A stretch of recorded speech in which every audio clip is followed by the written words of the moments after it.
Big TV భక్తి సమాచారం WhatsApp ఛానల్లో జాయిన్ అవ్వండి. అన్ని విశేషాలు ఎప్పటికప్పుడు తెలుసుకోండి. సర్వం వశీకృతం యస్మాత్ తస్మాత్ శివయుతి స్మృత. అన్నీ ఎవడి కంట్రోల్లో ఉన్నాయో వాడు శివుట్ట.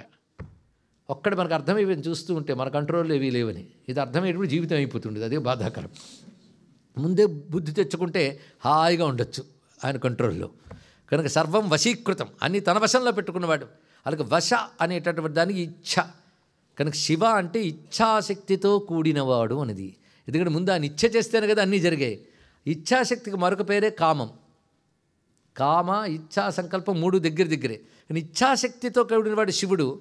ఆయన కామంతో సృష్టి చేయాలనే కామించాడు గనక కామేశ్వరుడు అని చెప్పబడుతున్నది. ఆ కామరూపమైన శక్తిని కామేశ్వరి అంటున్నాం. ఇది మామూలు మనం అనుకునే కామం గనక కాదు గనక మహాకామ మహాకామేశ్వరి. ఇదే కామకామేశ్వరి తత్వంగా మనం ఉపాసన చేస్తున్నామండి. ఈ శబ్దములో ఉన్న వైశిష్ట్యం అంత గొప్పది. అలాగా వారు ఉభయుల యొక్క అన్యోన్యమైనటువంటి ఆ స్థితిని మనం ధ్యానిస్తూ ఆ ఇచ్ఛాశక్తితో ఇన్ని రూపములు ధరిస్తూ ఉన్నటువంటి వాడు గనక ఇచ్ఛాశక్తితో ఉన్నవాడు అని నమస్కారం చేసుకుంటూ చిచ్చక్తి పరమేశ్వరస్య విమల చైతన్యమేవోచ్యతే సచ్చేవాశ్చ జడాపరా భగవతస్తిత్వ అవిద్యాత్మిక. శివుని యొక్క శక్తి కేవల చైతన్య స్వరూపిణి. ఆ చైతన్యాన్ని తెలియకుండా ఉపాధులు నేను అనుకున్న అజ్ఞానం ఆవరిస్తుంది. అది జడరూపమైన అవిద్య అని చెప్పబడుతుంది. అంటే చిచ్చక్తి గురించి చెప్తూ మహానుభావులు అప్పయ్య దీక్షితుల వారు శివశక్తి తత్వాన్ని ప్రబోధం చేస్తూ గొప్ప మాట అన్నారు. శంభోర్ జ్ఞాన క్రియేచ్ఛా బలకరణ మనశ్శాంతి తేజశరీర స్వర్లోకాగార దివ్యాసన వరమహిషి భోగ్యవర్గాదిరూప సర్వైరేతైరుపేత స్వయమపి చ పరబ్రహ్మణస్తస్య శక్తి సర్వాశ్చర్యైక భూమి మునిభిరభినుత వేదతంత్రాభియుక్తై. ఈ శ్లోకంలో అమ్మవారి తత్వాన్ని అద్భుతంగా ఆవిష్కరిస్తున్నటువంటి వారు అప్పయ్య దీక్షితులనే మహాయోగి. ఆయన చెప్తున్నదంటే శంభోహో శివుని యొక్క జ్ఞాన క్రియ ఇచ్ఛ. ఇందాక చెప్పినవన్నీ గుర్తుపెట్టుకుంటే శ్లోకం అర్థమైపోతుంది. జ్ఞాన క్రియ ఇచ్ఛ బల కరణ. కరణ అంటే ఎక్విప్మెంట్స్, సృష్టి చేయగలిగిన పరికరములు పరమేశ్వరుడికి. ఆ శక్తి ఆ పరికరాలకు వచ్చింది. ఆ పరికరాల ద్వారా పని అనే శక్తి కూడా ఉంది. అది అందుకే జ్ఞాన క్రియా ఇచ్ఛా బల కరణ మనః. పరమేశ్వరునికి మనస్సు ఉంటుందా? ఈ శక్తి ఆ మనస్సుగా ఉంటుంది దానికి.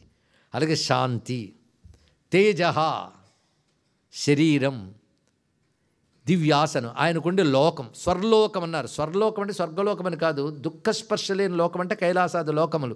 ఆ లోకములు అమ్మవారి రూపములే. అదే లోకం కనబడేది ఉంది అంటే శక్తి వల్లనే అన్నీ కనబడతాయి కనుక పరమేశ్వరుని లోకం కూడా శక్తి స్వరూపమే. ఆయన మాయాశక్తి చేతనే ఆ లోకములు కూడా సృజించాడు. ఆయన సంభవామి ఆత్మమాయయ అన్నట్లుగా తనదైన మాయాశక్తి చేతనే కైలాస వైకుంఠాది లోకములు సృజింపబడ్డాయి శక్తి చేతనే.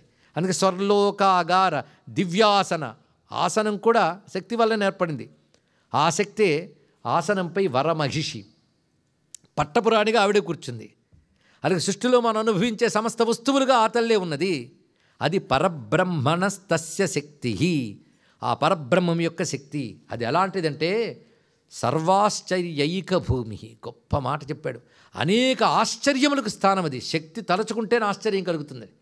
ఆశ్చర్యంతో మన సంభ్రమానికైనా లోనవుతాం, రెండు చేతులెత్తి నమస్కరిస్తాం. అన్న సర్వాశ్చర్యకర శక్తి, విచిత్ర కార్యకరి. ఎంత ఆశ్చర్యం అంటే మీరు ఎంత ఆలోచిస్తున్న కొద్దీ అంతు పట్టదు, ఆహా అనిపిస్తుంది. అందుకే సర్వాశ్చర్యైక భూమి.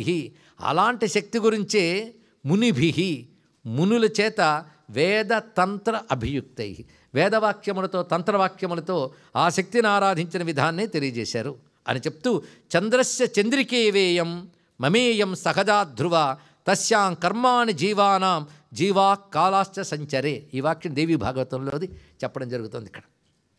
కనుకనే చంద్రస్య చంద్రిక ఇవ, చంద్రుడికి వెన్నెల వల్లనే మమేయం సహజా ధ్రువ, ఆ పరమేశ్వరునికి అంటే పరబ్రహ్మమునకు సహజమైన ధ్రువ అయినటువంటి ఆ శక్తే సమస్త కర్మలు చేస్తున్నది అని అద్భుతంగా తెలియజేశారు. అయితే పరమేశ్వరుని గురించి చెప్తూ మనం పంచబ్రహ్మమంత్రములు చెప్తాం. నిన్ననే పంచధా స్థిత అంటే 5 బ్రహ్మలు. 5 బ్రహ్మలు అంటే సజ్జోజాత వామదేవ అఘోర తత్పురుష ఈశానం. 5 బ్రహ్మలు అంటే మన 4 తలకాయల బ్రహ్మలు ఊహించకండి. పరబ్రహ్మం యొక్క 5 ముఖములు అవి. 5 ముఖముల్లో 5 పురుషులు, సజ్జోజాత వామదేవ అఘోర తత్పురుష ఈశానం అంటే 5 ముఖములు పరమేశ్వరుడికి ఉంటాయి. 4 ముఖములు వర్తులాకారంగా ఉంటాయి, పైన ఒక ముఖం ఉంటుంది, పైనది ఈశాన ముఖం. మిగిలినవన్నీ కూడా సజ్జోజాత వామదేవ అఘోర తత్పురుష ఆయా దిశల్లో ఉంటాయి. అలాంటి పంచముఖాలతో పరమేశ్వరుడు ప్రకాశిస్తుంటాడు. అందులో మన సజ్జోజాతం ప్రపజ్జామి సజ్జోజాతాయ వై నమో నమః భవే భవే నాథ భవే భవస్వమాం భవద్భవాయ నమః. నేను 5 మంత్రములకి వ్యాఖ్యానం చెప్పట్లేదు, ఎందుకంటే ఎంత అవసరం అంతే చెప్తున్నాం. 2వ మంత్రానికి వ్యాఖ్యానం చెప్తాను. ఒకవేళ 5 మంత్రాలకి వ్యాఖ్యానం చెప్తే మాత్రం యూనివర్స్ ఫార్మేషన్ అంతా అందులో ఉందండి. విశ్వరహస్య విజ్ఞానం 5 మంత్రముల్లో ఉంది మొత్తం, సామాన్యం కాదు. అంత ఉందని తెలుసుకుంటే చాలు. దానికి సంబంధించి ఎదుర్వేదంలో పంచబ్రహ్మోపనిషత్తు అని ఉపనిషత్తు ఉంది. 5 ముఖముల గురించి తెలుసుకోవాలంటే దీన్ని బట్టి ఎంత అంతరార్థమో చూడండి. కొంచెం చెప్పబోతే ఎక్కదు మనకి, కానీ అంత జ్ఞానం మాత్రం అక్కడ ఉంది. పంచబ్రహ్మల ముఖాల్లో అంత ఉంది సజ్జోజాత. అది ఎంత ఉందంటే నిన్న చెప్పుకున్న 5ంటిని తెచ్చుకోండి. నిన్న 5 చెప్పుకున్నాం. ఈ 5 ద్వారా పరమేశ్వరుడు వ్యక్తమవుతూ పనులు చేస్తాడు. అందుకు 5 ముఖాలు. ఆయన ముఖం ఏంటండి? ఏ ముఖము లేదు, కానీ ఇన్ని ముఖాలతో నిర్వహించాలి కనుక 5 అయ్యాడు తన శక్తితో. కనుక 5 ముఖాలను స్మరిస్తే చాలా ధన్యులమవుతాం. అందులో సృష్టికి సంబంధించిన ఒక పెద్ద మంత్రం ఒకటి ఉంది. వామదేవాయ నమో జ్యేష్ఠాయ నమ శ్రేష్ఠాయ నమో రుద్రాయ నమ కాలాయ నమ కలవికరణాయ నమో బలవికరణాయ నమో బలాయ బలప్రమథనాయ నమ సర్వభూత దమనాయ నమో మనోన్మనాయ నమ. ఇది చెప్తాం కదా, ఇది గొప్ప మంత్రం. ఇది ఇక్కడ తెలిస్తే శివుని యొక్క శక్తులు ఎన్ని రకాలుగా చెప్తాయి. వీటికి స్త్రీలింగం ఇచ్చివచ్చు. మొదటిది వామ, వజ్రేశ్వరి వామదేవి వామదేవాయ నమో. వజ్రేశ్వరి వామదేవి వయోవస్థ వివర్జిత. అక్కడ వామదేవ అంటే శివుడు, వామదేవి అంటే అమ్మవారు. అందుకే ఆయన పేర్లండి స్త్రీలింగం పెట్టేస్తే అమ్మవారేనండి, అమ్మవారి పేర్లండి పుంలింగం చేసేస్తే అయ్యవారే. ఇద్దరికి ఒకటే పేర్లు, అన్నీ ఇదే. అదేమిటో ఆ రహస్యం మళ్ళీ తెలుసుకుందాం. మొత్తానికి ఇప్పుడు వామ, జ్యేష్ఠ, శ్రేష్ఠ. జ్యేష్ఠ శ్రేష్ఠ గారు ఒకటే తెలుసుకోవాలి. ఇక్కడ జ్యేష్ఠము అంటే పెద్దది, శ్రేష్టం అంటే గొప్పది. ఇవి సృష్టి జరిగే మొత్తం లక్షణాలు చెప్తున్నాడు, శ్రద్ధగా విందాం. దీనికి మళ్ళీ శాస్త్రంలో ఉంది, నేను ఎక్కడి నుంచో తెచ్చి చెప్పక్కర్లే. వామయా విసృజేత్ సర్వం. వామదేవ అంటే వామ అనే శక్తి కలవాడు. వామ అంటే వామయా విసృజేత్ సర్వం, సర్వ సృష్టిని తనందు వ్యక్తపరిచే శక్తి వామ. వమనము అంటే వెలిగ్రక్కుట, కనుక సర్వ సృష్టిని తన నుంచి వ్యక్తపరుస్తాడే సృష్టించుట. కనుక వామ అంటే సృష్టి చేయడం. జ్యేష్ఠ అంటే గొప్పవాడే పాలించడం. జ్యేష్ఠయా పాలనాత్ పునః. కనుక వామదేవ అంటే సృష్టికర్త, జ్యేష్ఠ అంటే పాలనకర్త. తర్వాత ఏంటంటే వామదేవాయనము జ్యేష్ఠాయ శ్రేష్ఠాయ రుద్రాయ. జ్యేష్ఠ శ్రేష్ఠ 2 స్థితికారకమైన శక్తి అని చెప్తూ ఉన్నాయి. తర్వాత వచ్చింది రుద్రాయ. రౌద్ర్యా లోకోపసంహారం. రుద్రస్వరూపుడి లోకాన్ని ఉపసంహారం చేస్తున్నాడు. అంటే సృష్టి స్థితి లయలు ఎవడు చేస్తున్నాడు? ఆయన.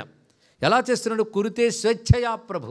ఈ 3 తన ఇచ్ఛతో తాను చేస్తాడు. స్వ ఇచ్ఛయ, ఎవడికో లోబడి చేయడు, తనంత తాను తన ప్రిన్సిపల్స్కి తాను లోబడి చేస్తాడు.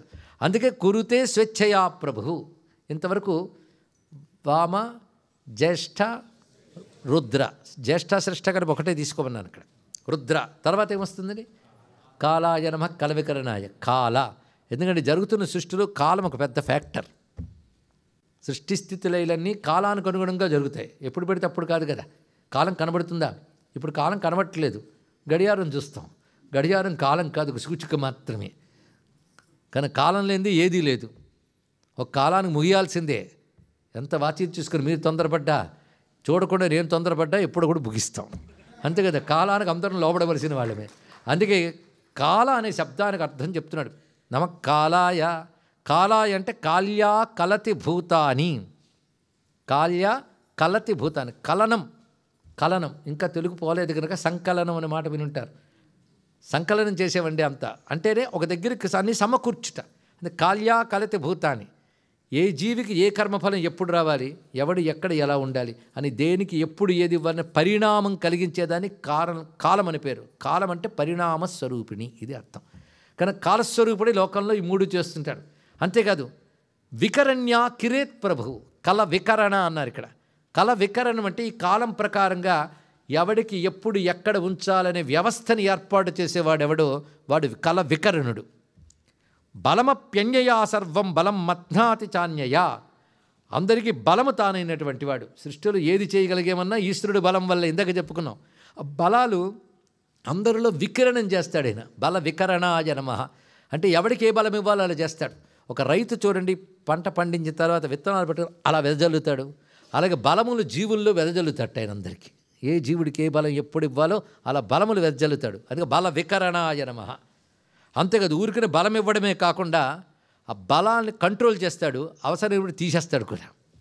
అందుకే తపస్సు చేసి బలం సంపాదించే రావణుడి బలం కూడా పోయింది, హిరణ్యకశిపుడి బలం పోయింది. అలాగే మన శరీరంలో ఒకప్పుడు గొప్ప బలాలు అన్నీ ఎత్తిన వాళ్ళమే, ఎత్తలేని పరిస్థితి, నడవలేని పరిస్థితి. కానీ బలం ఇచ్చినవాడు బల ప్రమథనం కూడా చేస్తున్నాడు. అంటే బల ప్రమథనము, బలముల్లో మార్పు చేయుట. బలాయ నమః, బల ప్రమథనాయ నమః. తర్వాత దమనం, సర్వభూత దమనాయ నమః. సర్వభూతులు నిగ్రహిస్తాడు, అందరికీ అన్నీ ఇస్తాడు. కానీ ఎవడూ మించిపోయి వాడి ఇచ్చానుసారం ఉండలేడు. చూస్తా కంట్రోల్ పవర్, కంట్రోల్ ఉంది ప్రతిదానికి. ఈ చెయ్యికి సరదా పుట్టి గోడ దాకా వెళదామన్నా వెళ్ళదు, ఏం చేస్తాం, ఇక్కడ ఆగిపోవలసిందే. కానీ ప్రతిదానికి ఒక కంట్రోల్ పెట్టాడు చూడండి, రెగ్యులేటర్. అది దాటి వెళ్ళలేవు నువ్వు, అది దమనం అండి. అలా వీడిని వాడిని కాదు, సర్వభూత దమనము. సర్వభూతం అంటే సృష్టిలో ఉన్న వాటన్నిటినీ దమనం చేస్తాడు. ఇలా నిర్వహిస్తున్నవాడు ఎవడు ఉత్తముడైన సాధకుడో, ఎవడు గొప్పవాడు వాడిని గమనించి వాడు మనస్సులో సంకల్పరూపమైన మనస్సుని క్రమంగా పరమం స్థానం ఉన్నయతి, ఉత్కృష్ట స్థితికి తీసుకువెళ్తాడు ఆయన. ఆ చిట్ట చివరికి చేయలో ముక్తికి దాత అనిపిస్తున్నది. అందుకే మనః సంకల్ప రూపకం నయతే పరమస్థానం, ఉన్నత స్థితికి తీసుకువెళ్తాడు.